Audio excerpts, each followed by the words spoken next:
Imagine living on an island surrounded not by water, but by enemies. Imagine looking out your window and seeing NATO tanks digging in, while your own government in Moscow, 1,000 kilometers away, treats you not as a citizen, but as a human shield. This is the reality for the 1 million Russians living in Kaliningrad today. Once the gateway to Europe, this enclave has transformed into a suffocating prison. The trains have stopped, the fuel is running out, and the people are beginning to ask a dangerous question: are we really Russians, or are we hostages of the Kremlin? Today, we expose the silent rebellion brewing inside Putin's most vulnerable fortress. We start with the news that has sent shockwaves through the enclave. Lithuanian Railways (LTG) has officially pulled the plug on Russia's energy giant, Lukoil. According to confirmed reports from LRT and Media, Lithuania has completely halted the transit of Lukoil's cargo to Kaliningrad. This isn't just a bureaucratic sanction, it is a logistical heart attack. Lukoil isn't just a company, it is the fuel pump of the Russian state. For decades, Kaliningrad relied on these trains to bring in diesel for its buses, fuel for its power plants, and gasoline for its cars. Now, that artery is severed. Moscow calls it a blockade, but the people of Kaliningrad call it something else: abandonment. They are now forcing Russia to supply the region entirely by sea, using ferries that are already overbooked, slow, and vulnerable to Ukrainian drones in the Baltic. The cost of every apple, every brick, and every liter of gas is skyrocketing. Before we dive into the deep identity crisis this isolation is causing, make sure to subscribe to Mr. Warlog. We tell the stories the Kremlin wants to keep in the dark. While the trains stop moving, the walls are going up. Militarny reports that Poland has begun the construction of the Eastern Shield. We are talking about hundreds of kilometers of anti-tank barriers, bunkers, and minefields right on the border with Kaliningrad. For the average citizen in Kaliningrad, this is terrifying. They grew up driving to Gdansk for the weekend to shop at IKEA or buy European cheese. Now they look at the border and see the Iron Curtain 2.0. NATO commanders saying, "We have a plan for Kaliningrad." The message to the locals is clear. In a war, you are the first target. You are not a city, you are a battlefield. This militarization has destroyed the region's economy. Severreal, an independent Russian outlet, interviewed locals who say, there is no work at all. The furniture factories that exported to Europe, closed. The logistics companies, bankrupt. The car assembly plants, silent. The sanctions haven't just hurt the economy, they have decapitated it. Kaliningrad was built to be Russia's window to Europe. Putin has boarded up that window, leaving the people inside in the dark. And it's not just the West blocking the trains. Russia's own logistical backbone is snapping. Kyiv Insider reports massive losses for Russian Railways, RZD. The company is bleeding money. This matters for Kaliningrad because RZD subsidizes the ferry transport that keeps the enclave alive. If RZD runs out of cash, who pays for the ferries? The people of Kaliningrad are realizing a brutal truth. Moscow has bigger problems than them. The war in Ukraine is consuming every ruble, every train car, and every soldier. Kaliningrad is becoming an afterthought, a liability. This feeling of abandonment is triggering a profound psychological shift. This is the most dangerous development for Putin, the reawakening of Königsberg. The Jamestown Foundation has published a fascinating analysis on what they call the creeping Germanization of the region. For years, Moscow has been terrified that the people of Kaliningrad feel more European than Russian. And they are right to be worried. The younger generation in Kaliningrad has never been to the Urals or Siberia. Before the war, they went to Berlin, Warsaw, and Vilnius. They share the mental map of a European, not a Muscovite. The Guardian famously called Kaliningrad the Russian enclave with a taste for Europe. Now that Moscow has dragged them into a war they didn't want, that identity is hardening into resentment. Locals are quietly restoring old German names for streets. They are preserving Prussian architecture that the Soviets tried to destroy. It is a form of silent protest. By embracing the German past, Königsberg, they are rejecting the Russian present, Kaliningrad. It is a way of saying, we belong to a civilization of trade and law, not a civilization of tanks and gulags. Moscow's reaction? Paranoia. Carnegie Endowment notes that the Kremlin has overslept this problem for years. Now, they are trying to crush it. They are replacing local officials with Varangians, bureaucrats sent from Moscow who don't know the region. They are tearing down German monuments. They are arresting activists who wave the flag of the Baltic Republican Party. But you cannot bomb an identity. The more Moscow squeezes, the more Kaliningrad feels like a colonized territory rather than a part of the motherland. And looming over all this identity, politics is a very physical, very cold threat: the energy disconnect. The Baltic states, Lithuania, Latvia, Estonia, are scheduled to completely disconnect from the Russian BRELL electricity grid in early 2025. This leaves Kaliningrad as an energy island. If the undersea gas pipeline from Russia breaks or is sabotaged, or if the power plants in the enclave fail, there is no backup. They cannot import electricity from the EU. They cannot import it from Russia proper. They will freeze. This fear is palpable in the city. People are buying generators. They are stocking up on wood. They know that in the game of energy blackmail Putin plays with Europe, they are the pawns that might get sacrificed. Instead of fixing the economy or assuring the people, what does Moscow do? It turns the city into a spy nest. NDTV reports that Russia is building a new massive spy hub in Kaliningrad.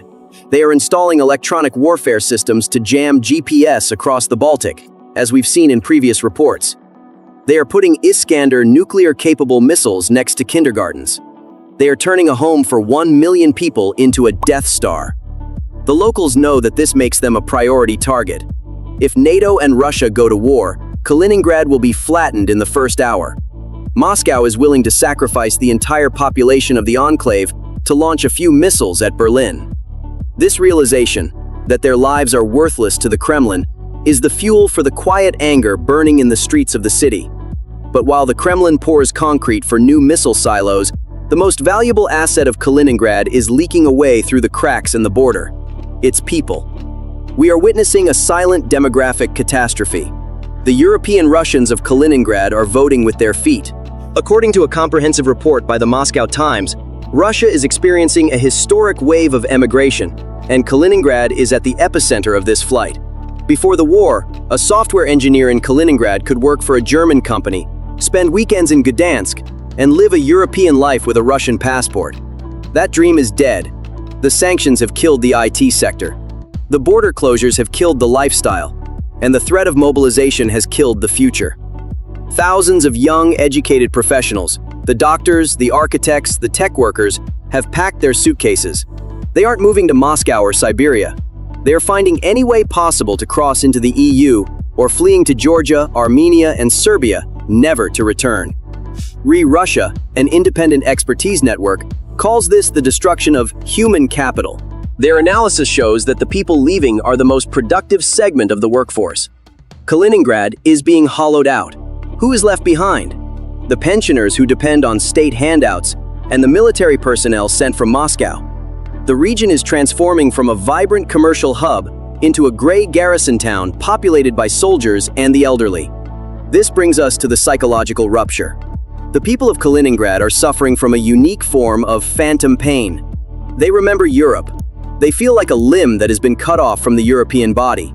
For a generation that grew up reading Immanuel Kant, who is buried in the city, and watching Polish television, the new Iron Curtain is a trauma. They don't buy the Kremlin's propaganda that NATO is the enemy because they know their neighbors. They shopped with them. They did business with them. The Jamestown Foundation highlights a fascinating trend: the internal emigration. Those who cannot physically leave are mentally checking out of the Russian Federation. Moscow is terrified of this. The Kremlin sees this European identity as a precursor to separatism. In response, they are launching aggressive Russification campaigns. They are bussing in patriotic youth from deep Russia to replace the locals who left. They are rewriting school textbooks to erase the German history of Königsberg. But this repression only fuels the anger. A local resident, speaking anonymously to independent media, summed it up perfectly. "We used to be the bridge between Russia and Europe. Now we are just the wall. And no one wants to live in a wall." This social depression has economic consequences. The real estate market in Kaliningrad, once booming with investors from Moscow and St. Petersburg who wanted a European dacha, has collapsed. Construction sites are silent. The price of a square meter is falling because everyone is selling and no one is buying. And let's not forget the brain drain in the universities. The Immanuel Kant Baltic Federal University was supposed to be a center of international cooperation. Now its partnerships with European universities are severed. The students are isolated. The diplomas are becoming worthless outside of Russia. Putin has turned Kaliningrad into a time capsule of the Cold War. He has stripped the region of its unique potential and reduced it to a simple missile launch pad. The tragedy of Kaliningrad is the tragedy of modern Russia writ large, but concentrated in a small territory.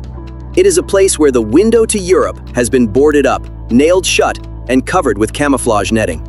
And as the lights flicker due to the energy crisis we discussed, and the shelves go empty due to the logistics blockade, the people of Kaliningrad are left alone in the dark, trapped on the wrong side of history, watching the lights of Gdansk and Vilnius shining just across the border, so close, yet now impossibly far away.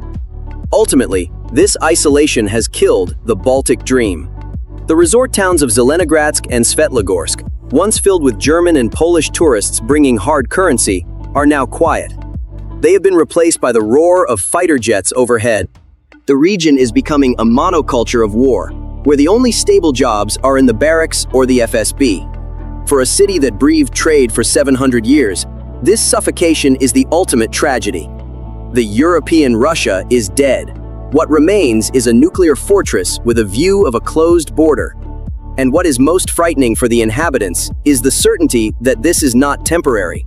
Even if the war ended tomorrow, trust has been broken. Poland and Lithuania will not tear down the Eastern Shield. Kaliningrad has ceased to be a bridge and has become a permanent scar on the map of Europe. So, what is the future of Kaliningrad? It is trapped in a vice. From the west, sanctions and fences are closing in. From the east, Moscow's neglect and militarization are suffocating it. The economy is dead. The logistics are broken.